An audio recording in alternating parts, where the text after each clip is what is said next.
आज तहरीक इंसाफ की एक रैली पुरअमन रैली के ऊपर तशद्दुद किया, जिसमें एक कारकुन की शहादत की इतला है और कई कारकुनान जख्मी हैं, कई गाड़ियां तोड़ी गई हैं।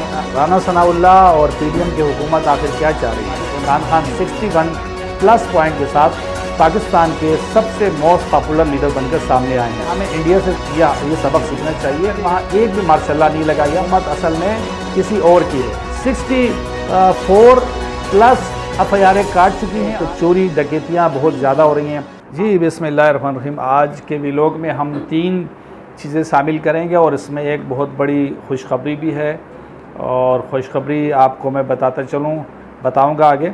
देखिए, आज जो 3 पॉइंट्स हमने पे बात करनी है, वो 3 पॉइंट में सबसे पहला पॉइंट तो आज की बड़ी डेवलपमेंट है कि आज तहरीक इंसाफ की एक रैली पुरअमन रैली के ऊपर पुलिस ने हद से बेजा एक तशद्दुद किया, जिसमें एक कारकुन की शहादत की इतला है और कई कारकुनान ज़ख्मी हैं, कई गाड़ियां तोड़ी गई हैं। ये राना सनाउल्लाह और पीडीएम की हुकूमत आखिर क्या चाह रही है? ये मुल्क के अंदर अगर कल को हुकूमत किसी और जमात के पास आती है और नून लीग या पीपल्स पार्टी के लोग जो हैं इलेक्शन की कैंपेन चलाने के लिए रैली निकालें, तो अगर दूसरी पार्टी इस तरह का अमल करे तो इनके ऊपर क्या गुजरेगी?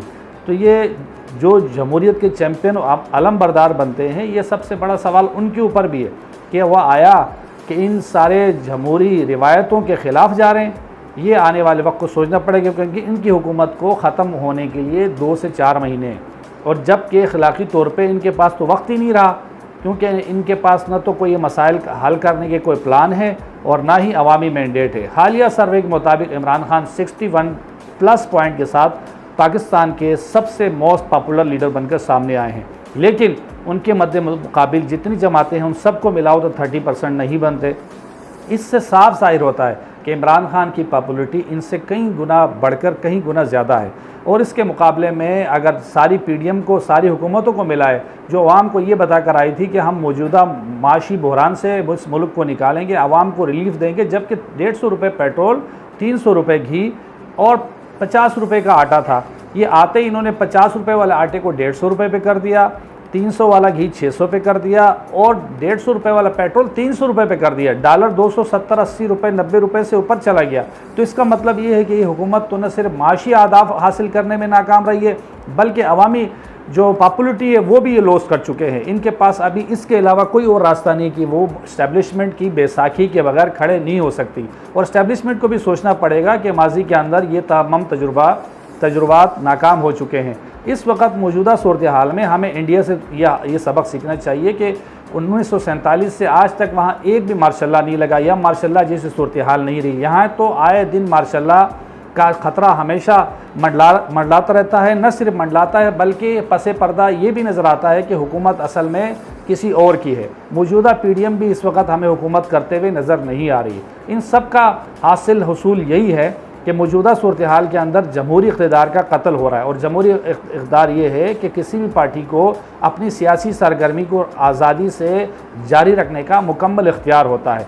तो आप भी ये सोचना है इस वक्त की मौजूदा इस्टेब्लिशमेंट को, इस वक्त की मौजूद तमाम पार्टियों को, कि कल उस तरफ, इस विकेट के दूसरी तरफ वो कल खड़े हो सकते हैं, और जो हुकूमत में है उनका सामना ये फिर किस तरह करेंगे, ये इनको सोचना चाहिए।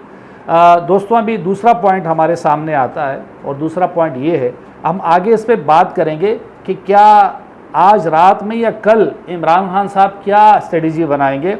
इमरान खान क्या कल अपनी रैली को कंटिन्यू करेंगे? क्या इमरान खान साहब जो है अपनी जो सियासी सरगर्मियाँ वो जारी रखेंगे? एक तरफ तो इमरान खान सियासी सरगर्मी जारी रखने के हवाले से अपना लाहेअमल दे रहे हैं, दूसरी तरफ हुकूमत 64+ FIR काट चुकी हैं। आज रात अल्लाह खैर करे और मज़ीद कितने FIR कटेंगी? तो ये भी एक बहुत बड़ा सवाल है कि इमरान खान आया इस 75 FIR का सामना कर पाएंगे, और इनमें से मुख्तलिफ तज्ज़ियाकार ये कहते हैं कि इनमें से 1-2 मुकदमात छोड़कर बाकी सारे मुकदमात झरलू हैं, जिनकी कोई जो है कानूनी हैसियत नहीं बनती। इमरान खान के लिए मुश्किलात ज़रूर खड़ा कर रहे हैं। इमरान खान के ऊपर जो केसेस बन रहे हैं, नाज़रीन मैं आपको बताता चलूँ, या तो तोशा खाने पे बन रहे हैं, या तो फ़ॉरेन फंडिंग केस। ये 2-3 केसेस हैं जिसमें इमरान खान को मुश्किलात का सामना है। फ़ॉरेन फंडिंग इसलिए है कि फ़ॉरेन फंडिंग चूँकि जितने भी डोनेशंस होते हैं दुनिया भर में, पार्टी के कारकुनान होते हैं, चाहने वाले होते हैं जो पार्टी को फ़ंड करते हैं, और ये सारी जमातों के लिए इमरान खान का मुतालबा यही था कि मेरे साथ उन सारी जमातों के जो फंडिंग हो रही है वो सबको मुल्क के कौम के सामने लेकर आए और उसके बाद जो फैसला है हम सब के साथ यकसा किया जाए। लेकिन ऐसा हमें इलेक्शन कमीशन से होता हुआ दिखाई नहीं दे रहा। और उसके साथ साथ जो है इमरान खान साहब जो है तोशा खाने के अंदर रखे जाते हो। तोशा खाने में भी इमरान खान का ये मुतालबा है कि जिस तरीके से इमरान खान को एक घड़ी या छोटी चीज़ के ऊपर निशाना बनाया जा रहा है, 1947 से 2023 तक जिसने भी जो तोहफे लिए हैं उसको भी कौम के सामने लाया जाए। इमरान खान का ये मुतालबा है, तहरीक इंसाफ का भी, लेकिन उस पर भी ये लोग नाकाम नज़र आ रहे हैं। तो ये सारी सूरत हाल मौजूदा सूरत हाल है जिसका मैंने आपसे आज अपने व्लॉग में डिस्कस किया है। और इसका लुबुलुबाब हासिल उसूल ये निकलता है कि मौजूदा हुकूमत इस वक्त बुखलाहट का शिकार हो गई है।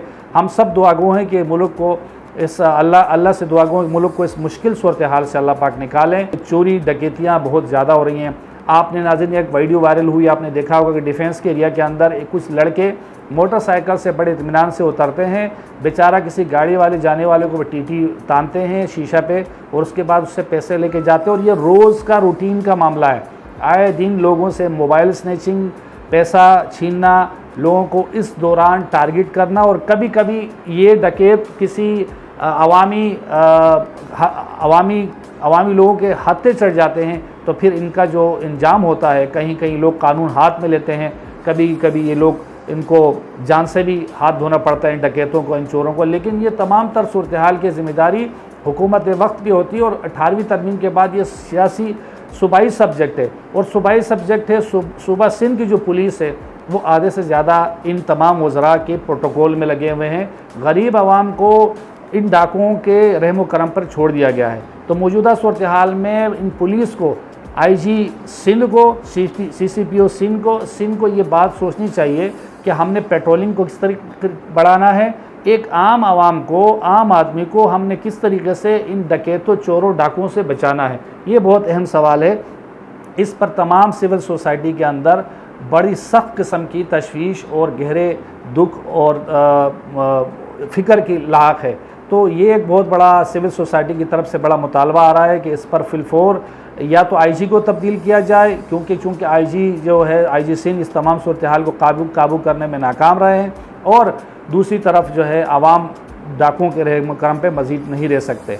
और नाज़रीन, तीसरे सेगमेंट में जिसका मैंने जिक्र किया था कि एक खुशखबरी है मैंने शुरू में, वो खुशखबरी ये है कि आज एक रिपोर्ट शाया हुई है, एक रिपोर्ट आई भी है एक TV चैनल के, निजी TV चैनल के ज़रिए हमारे सामने। तो हमने कहा ये खुशखबरी हम अपने भाइयों को, पाकिस्तानी कौम को हम बताएं कि एक गैस का कुआं जो है दरियाफ़्त हो चुका है वज़ीरिस्तान के इलाके शीवा में, और उसमें 50 MSMCD कहते हैं उसे, 50 लाख के करीब वो गैस की जो मकदार है जिसे बताया जाता है वो उससे ज़्यादा है। 1.5 अरब डॉलर से ज़्यादा के ज़खायर की सालाना बचत का कहा जा रहा है। और उस पर तमाम काम जो 2016 में ये शुरू हुआ था, 2018 PTI की हुकूमत में इस पर बड़ी तेज़ी से काम हुआ, और जबकि हुकूमत अगर PTI की रहती तो ये क्रेडिट भी PTI के पास ही है, आज उसका बाकायदा इफ्तिताह भी होता। तो वो तकरीबन कंप्लीट हो चुका है, मई में ये कंप्लीट हो चुका था जब इमरान खान की हुकूमत थी।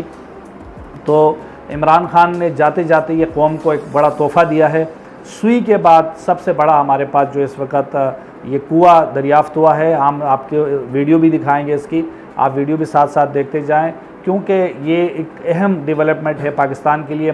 पाकिस्तान इस वक्त आप LNG हम इंपोर्ट कर रहे हैं, एनर्जी हम इंपोर्ट कर रहे हैं, हमारे पास कोई भी चीज़, गंदम हम इंपोर्ट कर रहे हैं, हमारे पास यहाँ तक क्या अदरक लहसुन से लेकर प्याज टमाटर तक हम इंपोर्ट कर रहे हैं। तो पाकिस्तान बहुत मुश्किल सूरत हाल में है।